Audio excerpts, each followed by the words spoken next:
dear presidents, prime ministers, ministers, ladies and gentlemen, welcome to the 11th edition of the Bled Strategic Forum entitled Safeguarding the Future.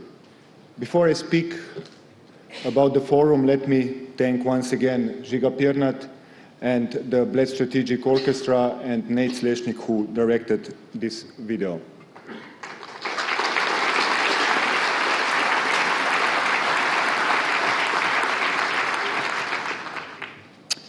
While I was contemplating what to say in my opening remarks, I remembered a short walk a while ago in one of the European capitals. While I was walking, I saw a sticker somewhere on the wall, and the sticker said, "The only way to predict the future is to create it." And I thought to myself, well, this could be a fine opening line to introduce the essence of this year's forum. To create and then to safeguard a future, meaning our future, is not an easy task by any means. First, we have to agree what kind of future do we want, who are our partners, and what mechanisms do we have at our disposal to actually create it. Looking back, probably the fundamental question which we have to ask ourselves is, in what kind of world do we want to live in the next 10, 20, 50 years? In the world of conflicts, insecurities, social inequalities, lack of solidarity and compassion, or in the world of stability, peace, tolerance, equality, freedom, and prosperity? I think the choice between these two is quite simple. And I guess we all agree that the second option looks much more inviting, not only for us, but especially for the ones who are coming behind us. Strategic vision of the future has been somehow displaced and lost in the fast-moving world of today. We need to find it again, and we need to find it together. In the last years, we have witnessed our sense of security disappear. It was replaced by increasing security instabilities in the European neighborhood, terrorist attacks across Europe, huge migration and refugee flows, and unstable economic situation. Europe needs to reconnect with its citizens again. We need to reconnect with our citizens again. We came to a point where decisions about our future will have to be made and strategic leadership will have to be shown. It is for the reasons listed above that we are gathered here. Bled Strategic Forum will not solve all the challenges that Europe and the world are facing, and this is also not our intention, maybe in the future. But we would like to be a piece in the puzzle called our common future. We are, and we would like to remain a platform where people, be it politicians, civil servants, representatives from civil society, businessmen, come together, meet, and discuss relevant issues, and hopefully bring added value to our joint efforts to safeguard our common future.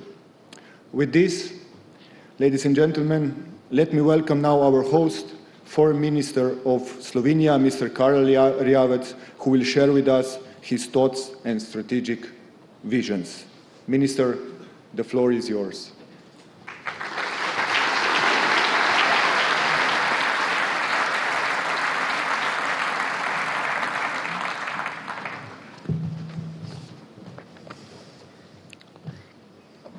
Excellencies, ladies and gentlemen, dear guests, dear friends, welcome to Bled, and thank you for joining us at the Bled Strategic Forum 2016.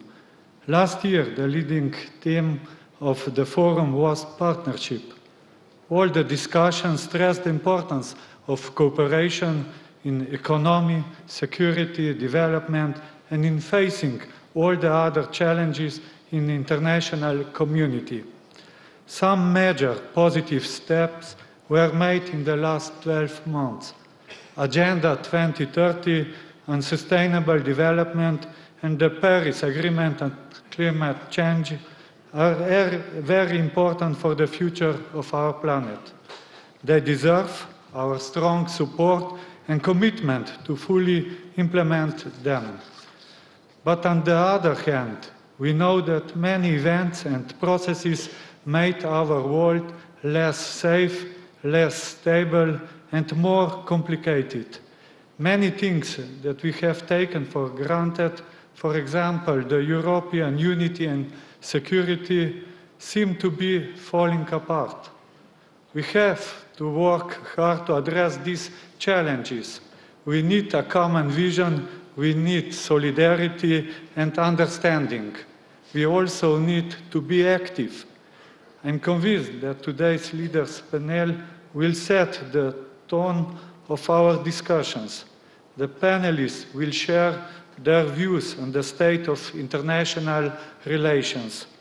We look forward to hearing their visions on global welfare, security, and stability.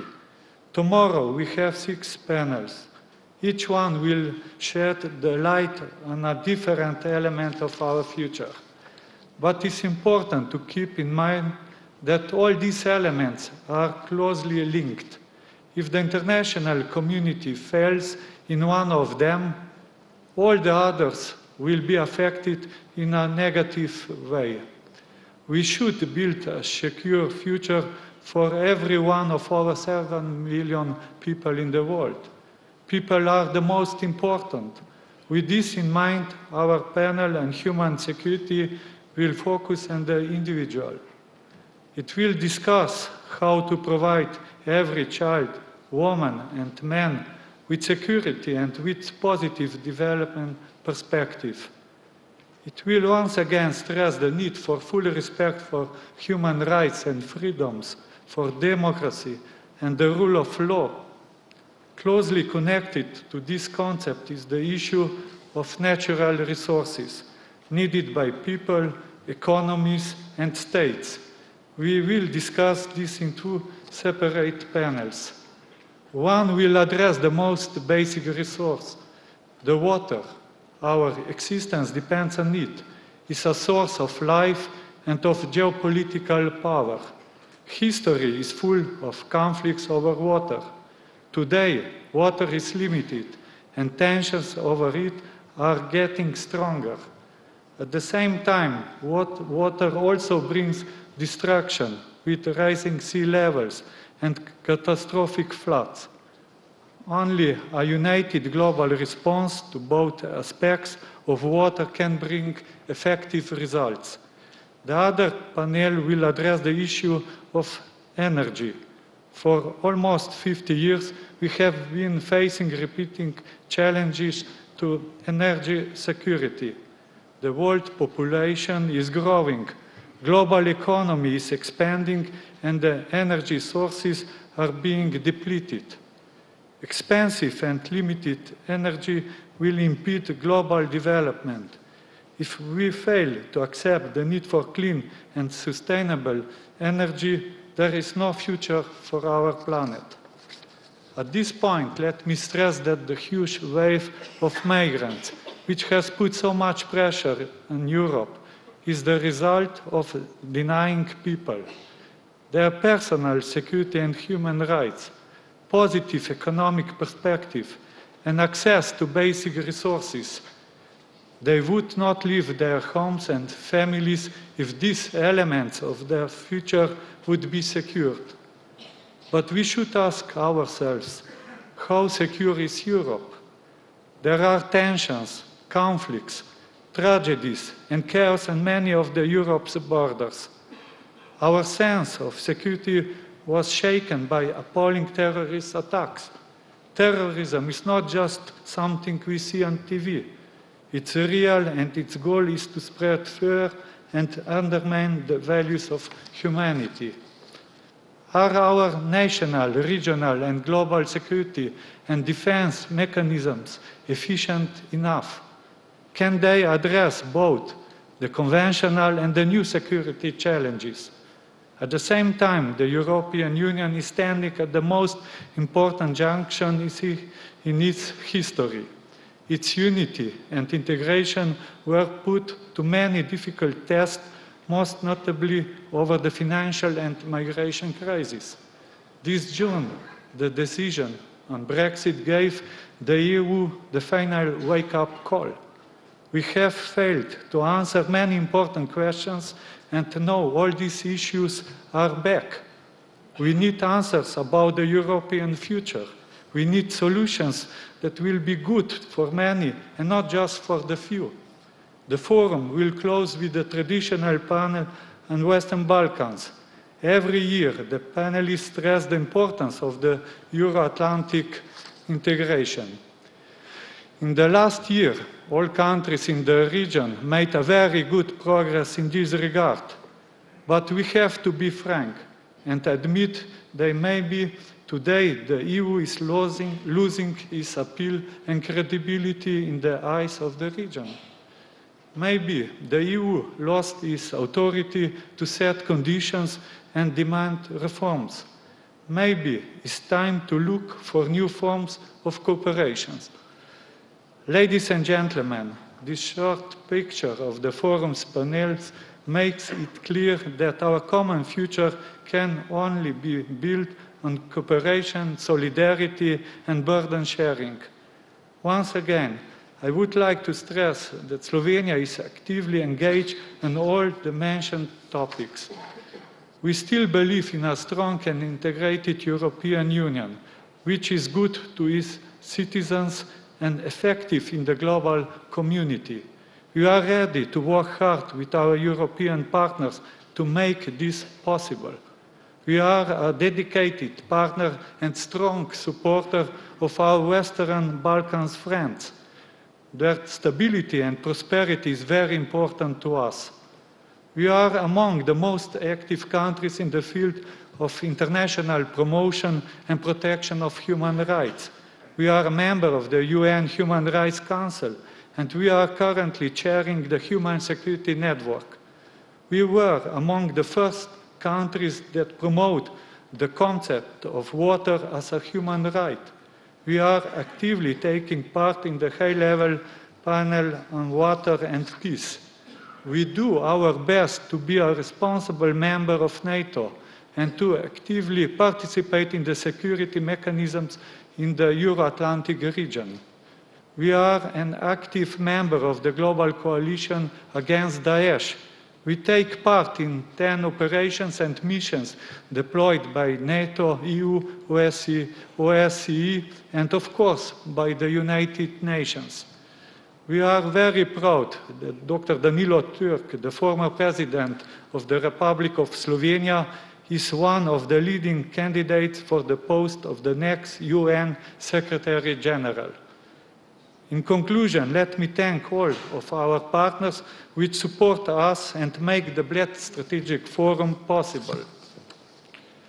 We highly appreciate their understanding that events like this are helping to find common answers to our common problems.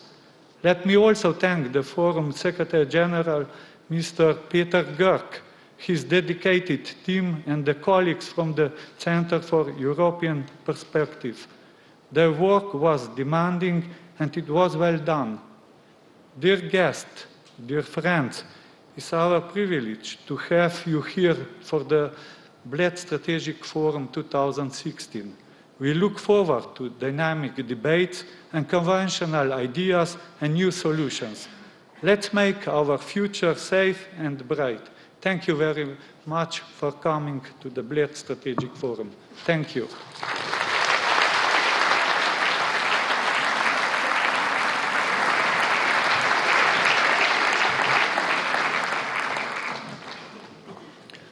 Thank you very much, Minister, for your words. 11 years in a row, municipality of Bled had to endure with our wishes, requests, sometimes crazy proposals and ideas. And yet, here we are again, working hand in hand with Bled to bring you this wonderful event. We would like to thank once again the municipality of Bled for all the help in organizing this forum for the past 11 years. With this in mind, let me welcome and introduce a true friend of Bled Strategic Forum, Mayor of Bled, Mr. Janez Pfeiffer. Mayor, floor is yours.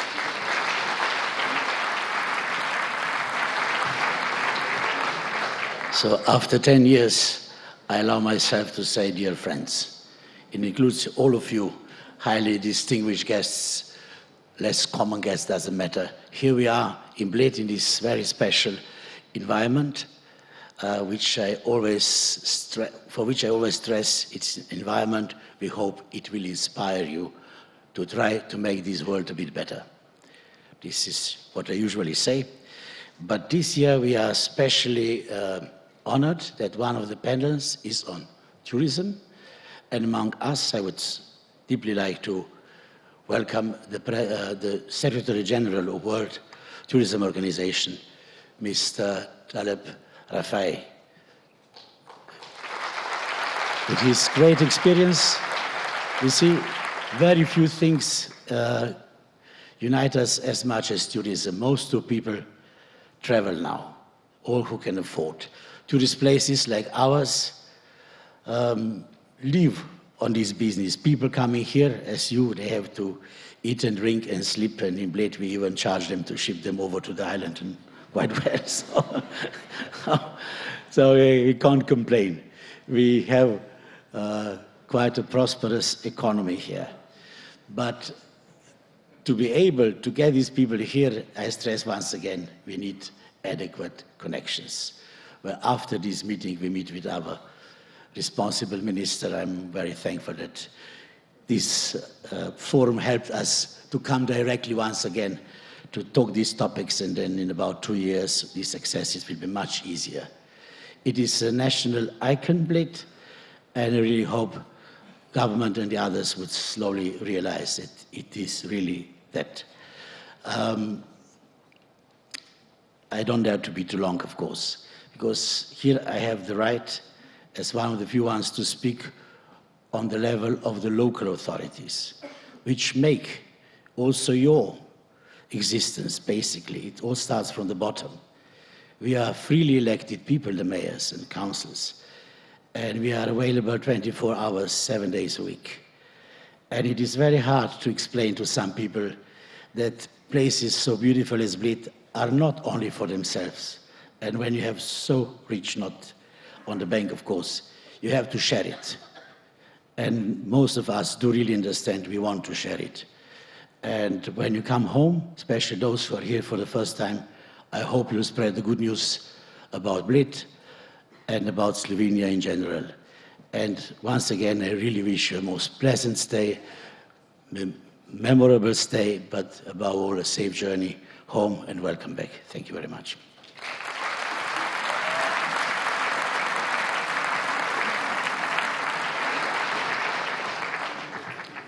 Thank you, Ms. Mayor.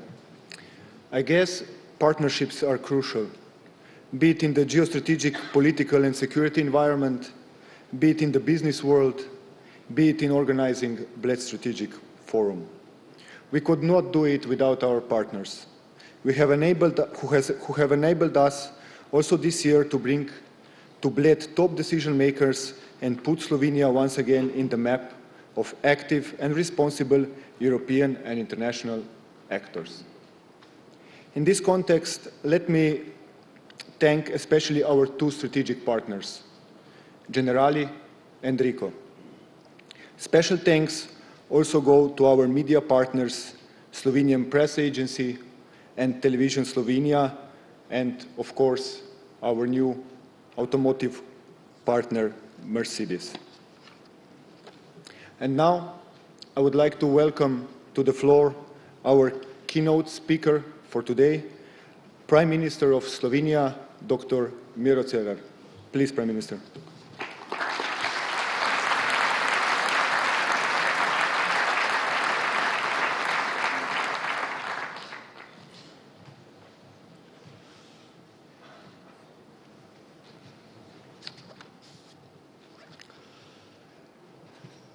Dear Presidents, Prime Ministers, Excellencies, distinguished guests, Warm welcome to the Bled Strategic Forum 2016. Dobrodošli.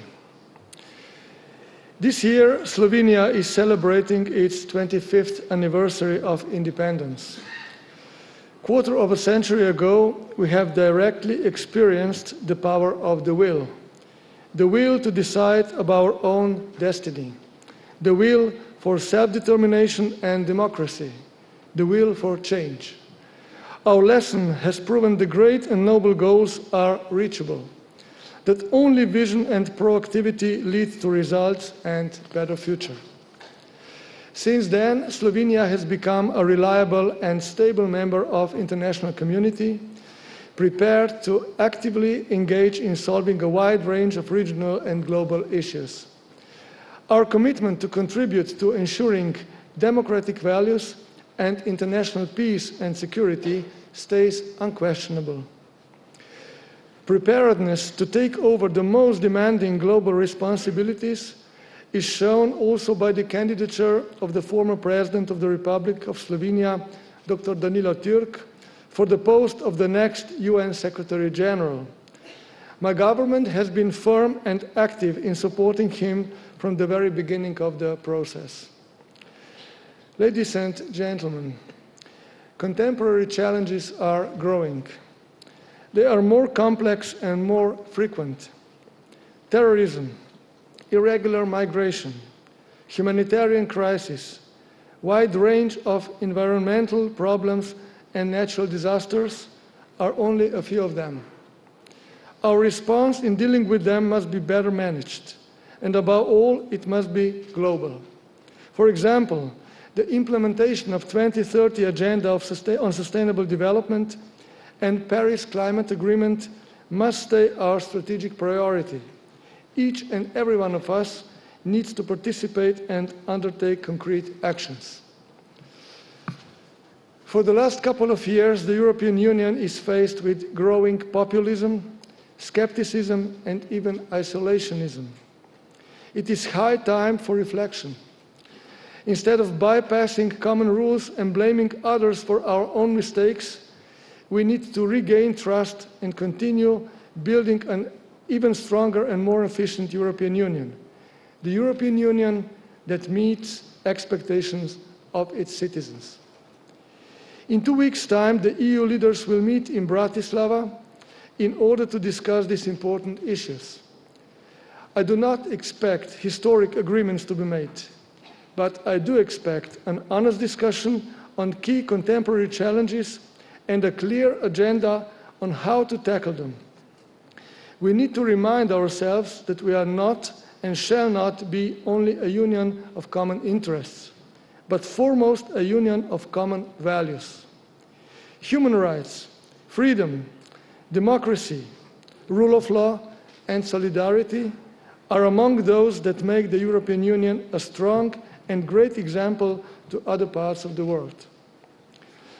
What we need to do from Bratislava onwards is to revive these values with the right spirit, trust and confidence, and translate them in an agenda for the future of the European Union that is of service to our citizens and that can make a difference in the world. By safeguarding these values, we can shape a future that we all prefer.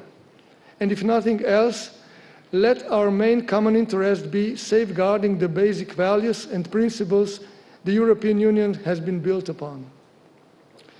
Financial and economic crisis, migration issue, Brexit, and terrorism are among challenges that are contributing to the unsatisfactory situation that the European Union is facing today.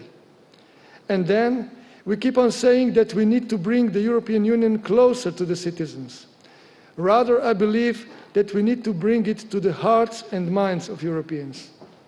I'm rather sad to realize again and again that the achievements of the integration are often underestimated and insufficiently acknowledged.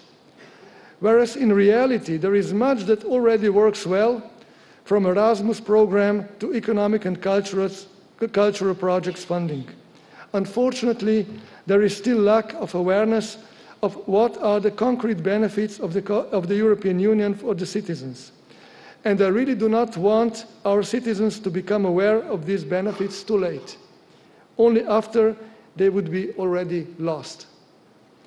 Despite all the problems, in almost 6 decades of its existence, the European Union has become a synonym for peace, security, democracy, welfare, and development. In today's world, this is not something we should take for granted. Distinguished guests, migration is not a new phenomenon. However, when the massive migration wave last year hit Europe, we were all rather unprepared. The situation we faced pointed to weaknesses of the current system, and it has become clear that we need more efficient migration policy. But let me be frank, we are far from being there yet. Uncontrolled illegal migration flows increase unpredictability. For our countries and for the migrants themselves, limited reception and integration capacity presents an objective obstacle. Moreover, if we do not properly integrate newcomers and enable them a decent life, this will lead to their discontent and other problems deriving from it. However, many among migrants are people in real need, refugees fleeing for their lives. Europe must uphold the norms of humanity, solidarity, and responsibility, but keeping in mind its integration capabilities. This is why Slovenia has been supporting the agreed relocation and resettlement of migrants. We have already started accepting them to Slovenia based on realistic integration programs. Regarding migration, we continue to advocate a joint and coordinated approach based on the spirit of unity and solidarity. We need an efficient control of external borders and functioning European border and Coast Guard. My initiative from the beginning of this year to efficiently stop uncontrolled influx of irregular migration has borne results. This would not be possible without the support of many others, especially the Bulgarian and Macedonian authorities. But we need to do more. If we all contribute resources and equipment to our common external borders, I firmly believe that we can succeed in controlling migrations. Furthermore, close cooperation, coordination, and information sharing among the countries represent the minimum requirement for an efficient common solution. This has proven to be key with the migration wave along the Western Balkans route.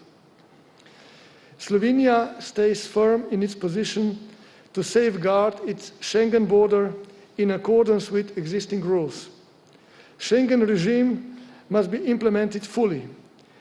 While I could understand reasons for temporary internal border controls, I cannot agree that borders within Schengen area become future modus operandi. Unless we re-establish unrestrained flow of goods, people and service, the European Union will not properly function and could simply disintegrate. It is undeniable that instability at our doorstep impacts our countries. Therefore, we need decisive actions in our neighborhood and in the countries of origin of migrations. Being the important driver of migration, Syrian conflict has showed us the true dimensions of a country in war and without perspective for its citizens. Consequences of this situation are dramatic for the international community as a whole. Instead of showing muscles and playing a cat-and-mouse game, efforts of key world powers should be unified in reaching the goal of saving lives and creating a better future for the people of Syria. Root causes of irregular migration require special attention. I am pleased that the European Commission has set a new migration partnership framework. This is the right step towards more systematic and comprehensive approach, a step to prepare conditions for vulnerable people to stay in their countries and to protect them from exposing their lives to smugglers and criminal networks. Distinguished guests, after being hit by several terrorist attacks, countries today have to deal more thoroughly than ever with security. Terrorism has become one of the most serious contemporary threats to to our security system and fundamental democratic values. Securing safety from terrorism opens the question of what measures to undertake. These include intelligence cooperation, data exchange, and situational awareness. Countries need to stay vigilant. Timely information sharing is of utmost importance. While on one hand we are forced to adopt decisive measures, it is on the other hand important that we abstain from unnecessary infringement upon individual freedoms and liberties. If I quote Benjamin Franklin, people willing to trade their freedom for temporary security deserve neither and will lose both. End of quote. Only respect for human rights, democratic principles, and the rule of law can be the strongest and the most effective counter-terrorism measure in the long term. Security is also imperative for economic performance of individual countries. It is a prerequisite for development. Reinforcing the competitiveness and growth of our economies has to remain among our priorities. Deepening and strengthening of the EU internal market, especially the digital one, will stimulate competitiveness and thus speed up economic development and job creation. We need to continue striving for further modernization, for technologically and environmentally advanced solutions. At the same time, we must be sensitive to economic and social cohesion of the European Union. New divisions must be prevented. More focus is needed to ensure appropriate education of youth and their swift transition to employment. This is the only way they will be able to ensure continuity of our efforts. Excellencies, ladies and gentlemen, unless we efficiently solve the problems of security and migration, we will not be able to focus our efforts on development issues like economy and, most importantly, on our youth. We will not be able to focus on our future as such. The title of this year's Bled Strategic Forum is a good reminder for all of us. It indicates a link between today and tomorrow and reminds us that our current behavior and actions affect our future. When thinking about the future of the European Union, we should spare no effort in trying to find ways to perform better for our citizens. But we must not be ignorant to the fact that we are not building our house from the scratch. Our joint European house has already been built. It has strong foundations and it is filled with common values. What we need to do, however, is to fill it with the right spirit, mutual trust, and confidence.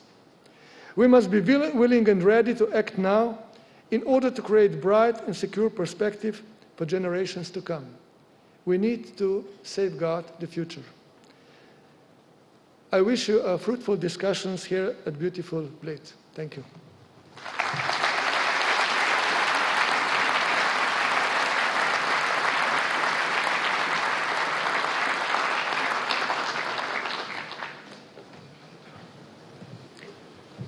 Thank you very much, dear Prime Minister, for your thoughts. I'm sure that also the leaders panel is going to address the issues which were mentioned by you. Before we go to the leaders panel, it's my pleasure to invite to the floor Mr. Michael Muller, Director General of the United Nations Office in Geneva, who will deliver an address on behalf of Ban Ki-moon, Secretary General of the United Nations. Mr. Muller, the floor is yours.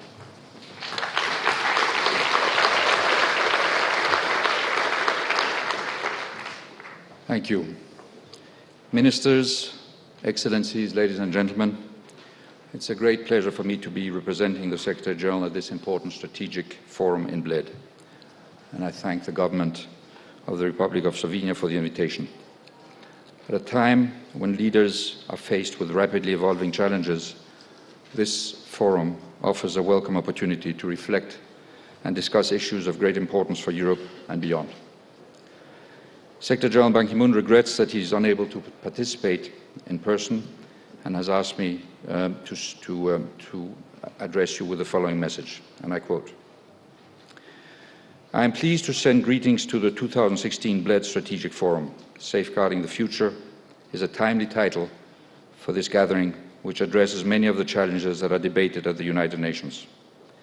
Some of these topics are global in nature, such as energy and water security, terrorism, regional and human security.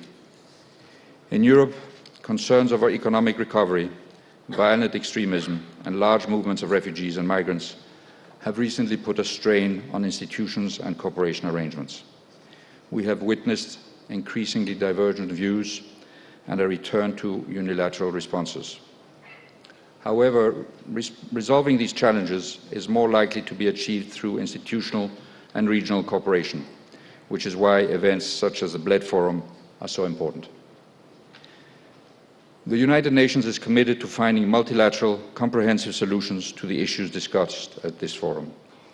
The adoption of the 2030 Agenda for Sustainable Development has opened new opportunities to eradicate poverty, combat inequality, safeguard the health of the planet, and secure the well-being of future generations. The Paris Agreement on climate change complements and reinforces these efforts. We must channel our collective energy to achieving the Sustainable Development Goals. The United Nations is also committed to leading the search for global frameworks to better respond to the challenges of forced displacement, as well as regular migration. At the Summit on Refugees and Migrants on 19 September 2016, Member States will reaffirm state obligations and offer a set of concrete commitments. Efforts to address the root causes of displacement must also continue. The recent terrorist attacks in France, Germany and Belgium have left people feeling vulnerable and afraid. As terrorist tactics change, our strategic approaches must also evolve. Military and security responses are important, but we also need to address the drivers of violent extremism. My plan of action to prevent violent extremism contains useful recommendations towards this end, and the United Nations is ready to step up its assistance to Member States in increasing international cooperation, exchanging information, and sharing best practices. The United Nations is reinforcing its partnerships with regional and sub-regional organizations to coherently and effectively address the many challenges that Member States face. And I value your deliberations and wish you a successful forum. That was the end of the Secretary-General's message. Allow me, Excellencies, ladies and gentlemen, to add some personal reflections. The program of this year's Bled Strategic Forum includes separate sessions on European security and on human security in a wider sense. As the history of the two world wars have shown, the two are more than connected. The Balkan Wars, which Slovenia has also suffered from, further underlined this interconnection. And today's conflicts outside Europe demonstrate that human security in Syria, Libya, Yemen and elsewhere has a direct impact on European security.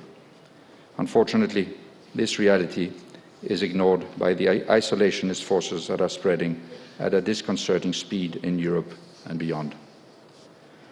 Looking at the news over the course of the last year or two, one cannot help but be reminded of the contrast between some defining moments in recent European history that were key for the continent's prosperity and the reality of today.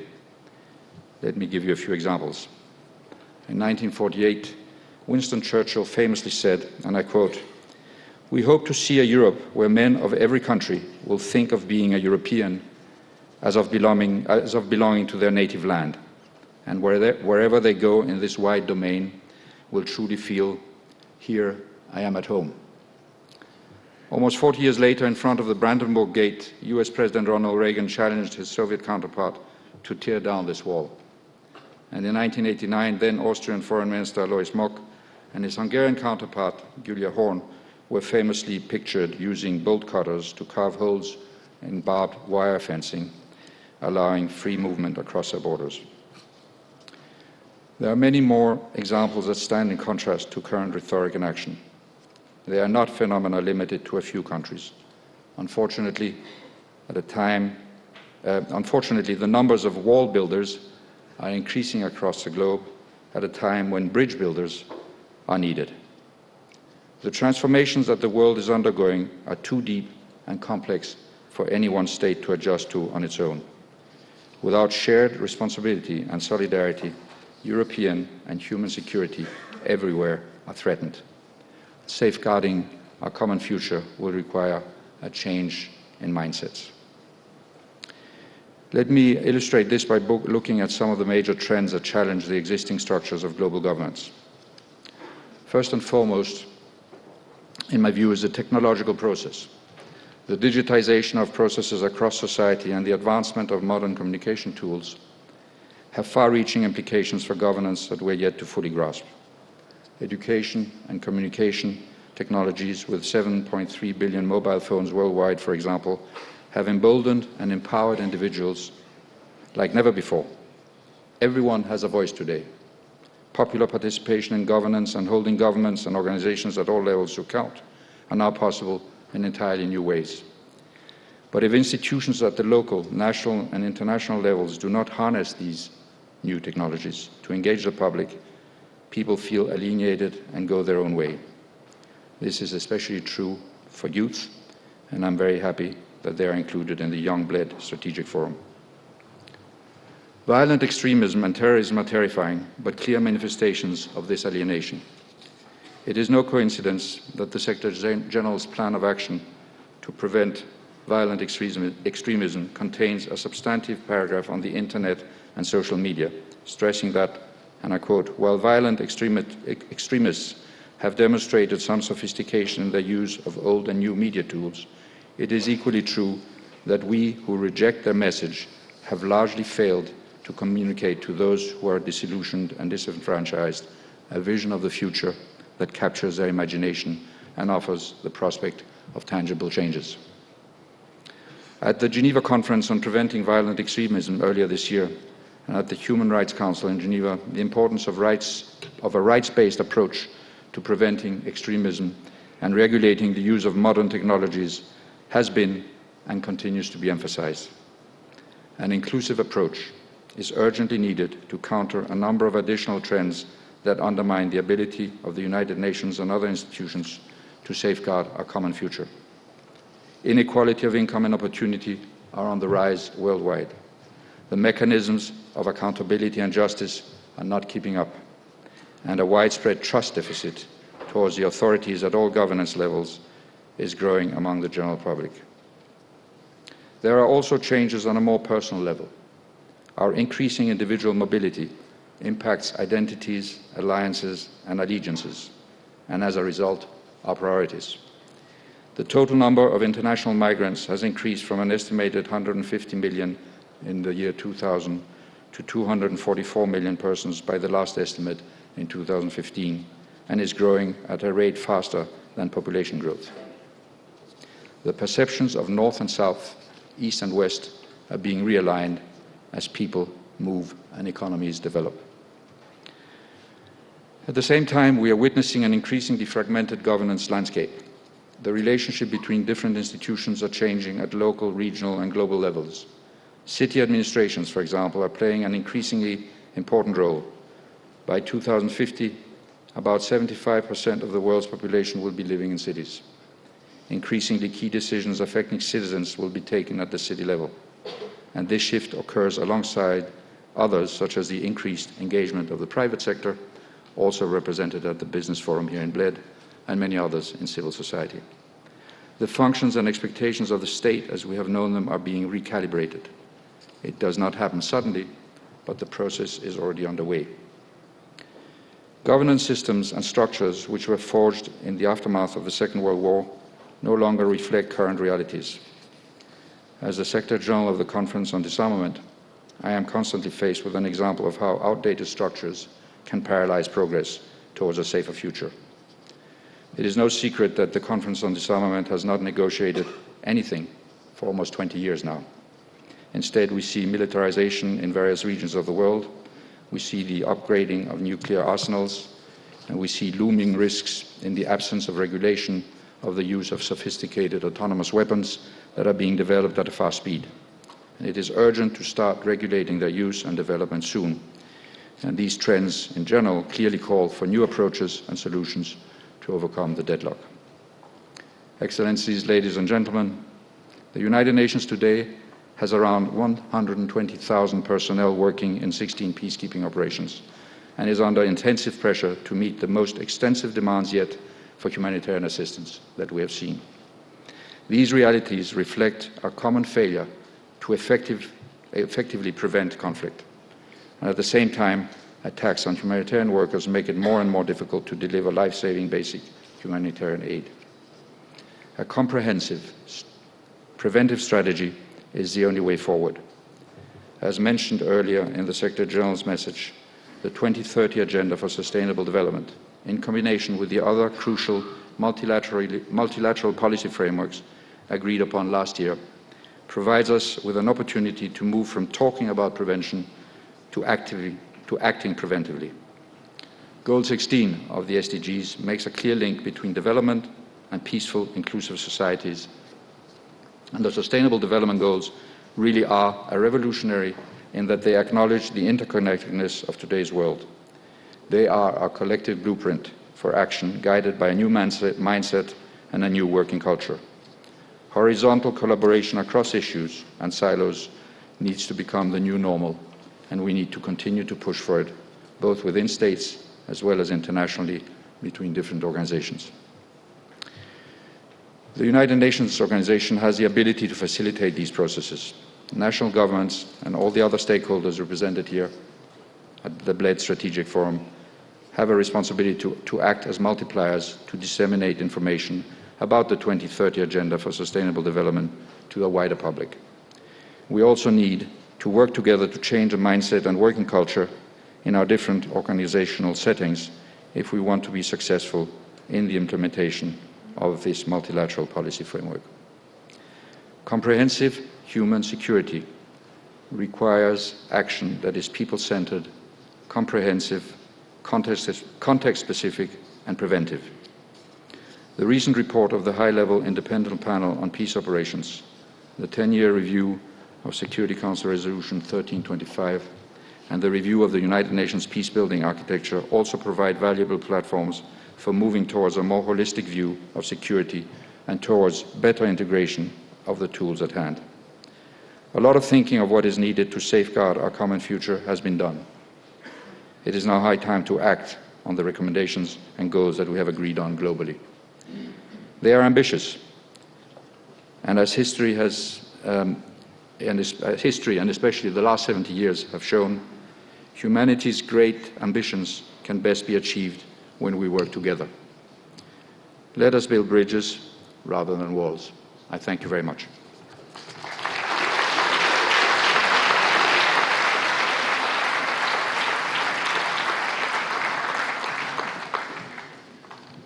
Thank you very much, Director General. Since this is my last announcement, let me use this opportunity to thank my team, which should I have done already in the beginning.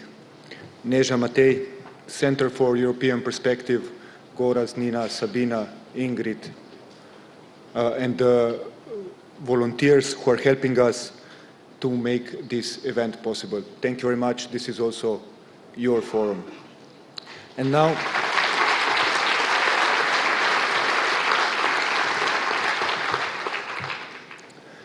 now, before we start with the leaders panel, since we are slowly moving into the digitalization era of the Bled Strategic Forum, we'll show you another video, which is basically an introduction into the substance of the leaders panel.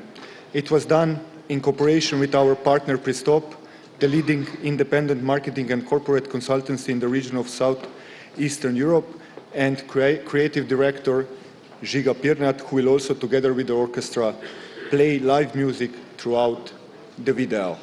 Before I go, my last words, I will handle the microphone now to Mr. Nick Gowing, our moderator also this year.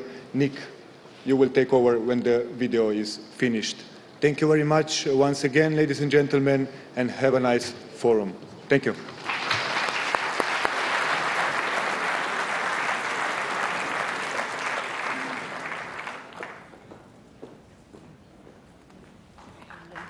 Okay, brilliant. Thank you.